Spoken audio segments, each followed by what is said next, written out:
The U.S. has revealed how it will secure Kim Jong-un's nuclear arsenal if war breaks out with North Korea. Tensions have ratcheted between the Hermit Kingdom and its enemies this year after a series of reckless missile tests. U.S. President Donald Trump and Kim have engaged in a fiery war of words, with each threatening nuclear destruction. Secretary of State Rex Tillerson has now outlined the U.S. strategy in dealing with the regime. He said U.S. troops would invade North Korea but not occupy the country. Tillerson claimed the U.S. and China have had conversations about in the event that something happened, it could happen internally to North Korea, it might be nothing that we from outside initiate.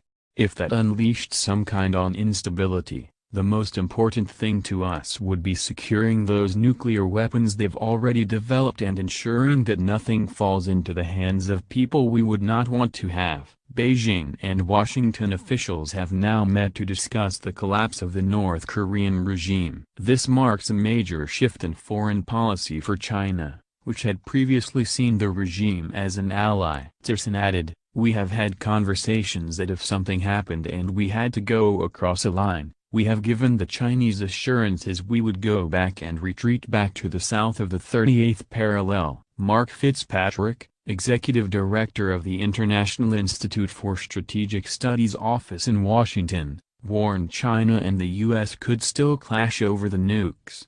He told Newsweek, "Just as the U.S. and South Korea have an operational war plan to seize the weapons, so presumably does China. To avoid any potential conflict in achieving this mission, the U.S. has repeatedly sought prior consultation and coordination with China, which has refused.